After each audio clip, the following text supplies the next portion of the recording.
안녕하세요. 오늘은 어거스틴의 고백록 세 번째 이야기를 나눠보도록 하겠습니다.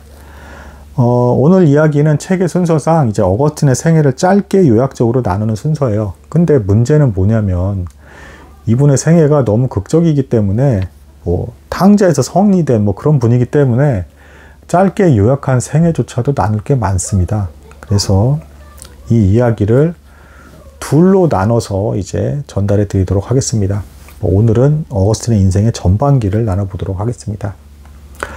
자, 어거스틴은 기원 후 354년 이제 로마에서 태어났고 북아프리카 출신입니다. 타가스테라는 도시에서 태어났는데 오늘날로 치면 알제리의 동쪽에 위치한 도시이고 지중해 해역에서 남쪽으로 80km 지점에 위치한 도시입니다. 어거스틴이 태어났을 때 아버지는 이교도 신자였고 어머니가 아주 독실한 기독교인이었어요. 그래서 어거스틴이 초등학교 때 옆에 도시에서 초등교육과 문법 교육을 받고 있을 때 마침내는 이제 그 아버지께서도 기독교 신자가 돼서 열심히 신앙생활을 하다가 어거스틴이 16살 때 돌아가시게 됩니다.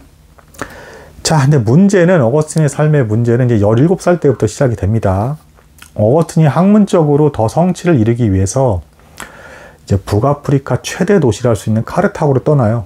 카르타고는 참고로 오늘날의 튀니지 지역입니다. 그 최대 대도시로 가서 수사학을 배웁니다. 수사학은 이제 인간의 마음을 설득하기 위해서 언어학적으로 어떻게 표현해야 되는가를 연구하는 학문이에요. 그래서 그리스 로마 시대 때 대단히 유행했던 이제 그런 학문이라고 이제 볼 수가 있겠습니다. 참고로 어거스틴은 굉장히 총명했기 때문에 가자마자 수사학을 배우는 과정에서 수석을 차지해 버립니다. 놀라운 사람이죠. 근데 17살이었다는 게 문제였습니다. 17살의 남자 청소년. 뭐가 문제입니까? 가장 남자로서 성적인 욕망이 이제 불타오르고 정욕이 들끓을 때죠. 이걸 어거스틴이 컨트롤하지 못한 겁니다. 그래서 충격적이게도 17살에 동거를 시작을 합니다. 더 충격은 곧바로 아들 하나도 얻게 됩니다. 아들의 이름은 아데오다쿠스, 그래서 하나님의 선물이라는 뜻의 이름을 줬어요.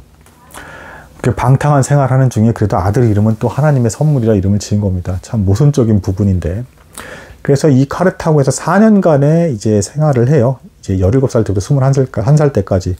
이때 뭘 공부하냐가 또 좀 이제 중요하게 작용을 하는데, 처음에 이제 수사학과 이제 키케로 철학에 빠져듭니다. 이 키케로 철학이 이제 기독교 사상하고 연결되는 경우가 많은데, 이걸 이제 배우다가 어거스틴이 성경을 일단 접하게 돼요. 근데 여기서 문제는 뭐냐. 수사학은 굉장히 언어학적으로 화려합니다. 근데 이 성경의 문체는 왠지 조잡하고 투박하고 그런 거예요. 단순하고 이런 거예요. 그러니까 어거스틴이 그게 마음에 안 들었습니다. 그러면서도 뭔가 두리뭉실하고 난해. 그래서 이해하기 어려운 거죠. 그래서 젊은 날에 20대 어거스틴은 성경을 처음에 접했을 때 거절하게 됩니다. 결국은 포기하게 되고 반대로 오히려 이단 사상, 마니교 사상에 심취하게 됩니다. 참고로 마니교는 페르시아의 이제 왕족 중에 이제 그 만이란 사람이 있는데 이 사람이 창시한 거예요. 그러니까 내용도 이제 창조 때부터 어둠의 신과 빛의 신이 있어서 이 두 신의 대립으로 인해서 그 안에서 이제 인간사에 이제 선한 일과 악한 일도 벌어진다. 이제 이런 식으로 해석을 하는 그런 이단이에요, 이단. 당시 이단인데 아무튼 어거스틴은 이제 성경보다는 마니교가 더 그럴싸해 보였기 때문에 마니교의 골수로 심취합니다. 그러다가 이제 21살이 되고 나서 고향에 돌아왔는데 이제 아버지 이미 돌아가셨고요. 그러니까 어머니 혼자 살고 계신데 돌아온 아들을 봤을 때 어머니의 심정은 어떻겠습니까? 가히 충격이었겠죠. 혼자 돌아온 게 아닙니다.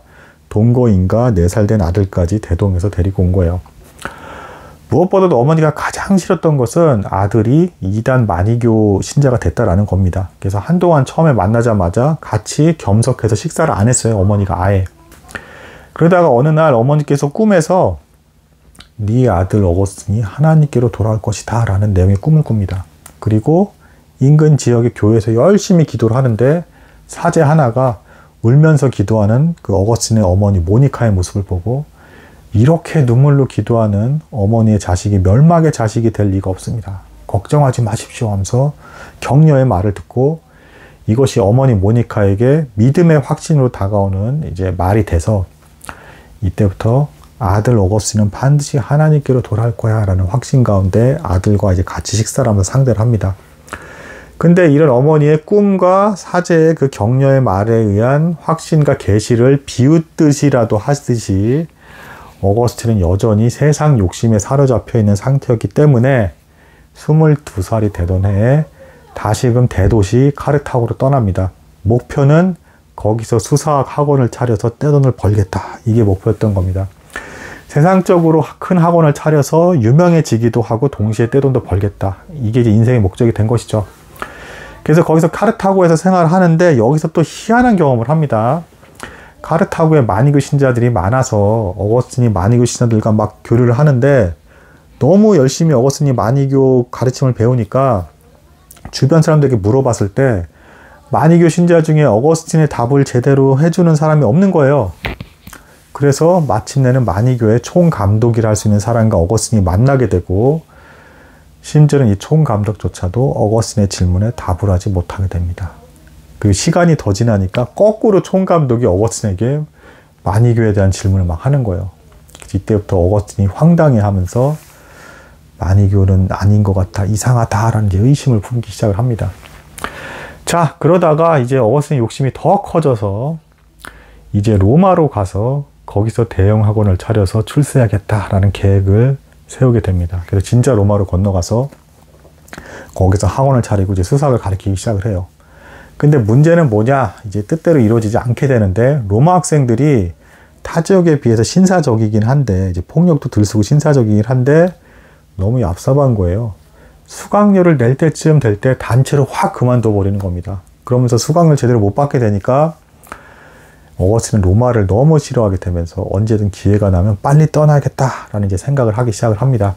그리고 이 로마에서 이제 아카데미 학파의 철학의 영향을 받게 되는데 이 아카데미 학파는 참고로 굉장히 세상을 회의적으로 보는, 논리적으로 따지면서 회의적으로 접근하는 회의론적 철학이에요.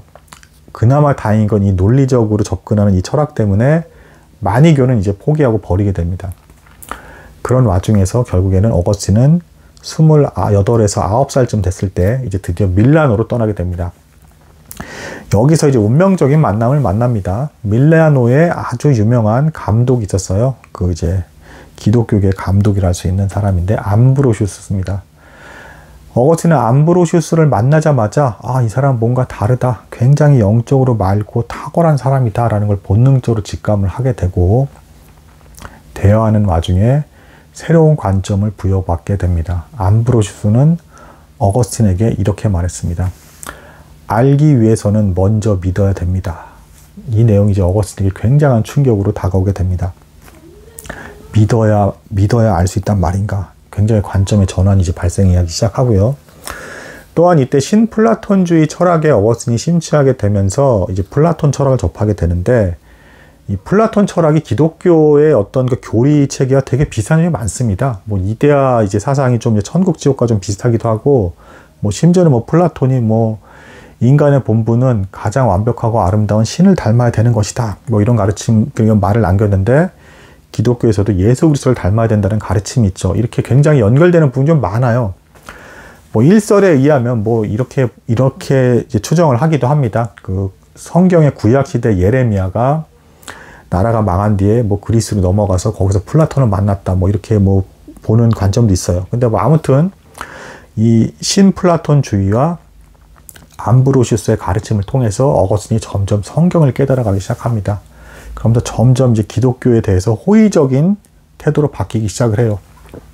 이때 어머니 모니카가 바다를 건너서 아들을 만나기 위해서 밀라노까지 찾아왔고 때마침 아들이 암브로시우스와 교제를 하는 걸 보고 너무 기뻐하면서 즐거워하고 하나님을 찬송합니다. 드디어 내 아들이 뭐 10년 넘게 기도를 한 거예요, 지금. 이때가 이제 30살이 될 즈음이니까 드디어 내 아들이 하나님을 믿게 되는구나 하면서 이제 이 어머니 모니카가 너무 기뻐합니다.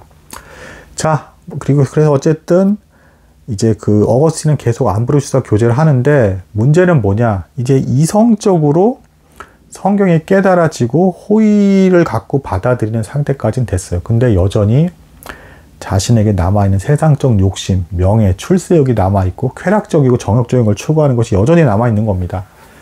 그러니까 이게 너무 고통을 주는 거예요. 그래서 어거스틴이 괴로워하는 중에 또 암브로시우스를 돕는 사제를 할 수 있는 심플리키아누스가 세상 모든 걸 버리고 하나님을 따르기 위해서 수사가 된 사람들이 있습니다 하면서 그런 내용들을 막 얘기를 해줍니다. 그러니까 어거스틴이 그걸 듣고 나도 세상 욕심에서 자유로워져서 온전히 하나님께 나 자신을 드리고 싶습니다 라고 하면서 계속 이제 호의적인 반응은 보이는데 도무지 육적인 욕심과 정욕이 다스려지지 않는 겁니다. 그래서 고통받는 중에 어느 날 밤에 집으로 돌아와서 달이 비추는 그 이제 집의 뒤뜰에 나무 아래서 어거스틴이 혼자서 남몰래 눈물을 뚝뚝 흘립니다. 그러면서 하나님께 기도합니다. 하나님 도대체 언제까지입니까? 언제까지 저를 진노의 자식으로 두실 겁니까? 언제까지 저는 이렇게 정욕에 사로잡혀서 더러운 인생을 살아야 되는 것입니까? 부디 저를 한시라도 속히 정결하게 해주십시오. 이렇게 죄된 상태에서는 제가 도무지 하나님에 대해서 알아나가고 닮아갈 수가 없을 것 같습니다 하면서 회개의 기도를 드렸는데 비참해하면서 자신이 죄에 대해서 자유로워질 수 없음 그 무능함을 온전히 인정하면서 회개의 기도를 드렸는데 이때 멀리서 아이들 목소리에 은은한 노래가 들립니다. 그 유명한 톨레레게 들어서 읽어라 라는 그 가사가 담긴 그 노래가 은은하게 들립니다. 이게 뭐 천사의 노래를 소리로서 들리게 된 것인지 옆에서 실제로 누군가 불렀는지는 알 수 없지만 추정컨대 천사의 노래 같습니다. 들어서 읽어라 라는 이 소리가 반복해서 들리게 되고 어거스틴이 성경을 들어서 읽게 됩니다. 때마침 딱 피게 된 구절이 로마서 13장 13절에서 14절 말씀이었습니다. 낮과 같이 단정하게 지내고 방탕하거나 술 취하지 말고 그리고 음란하거나 호색하지 말며 다투거나 시기하지 말고 오직 주 예수 그리스도 옷 입고 육신을 위하여 정욕을 위하여 육신의 일을 도모하지 말라. 이 말씀을 읽게 됩니다.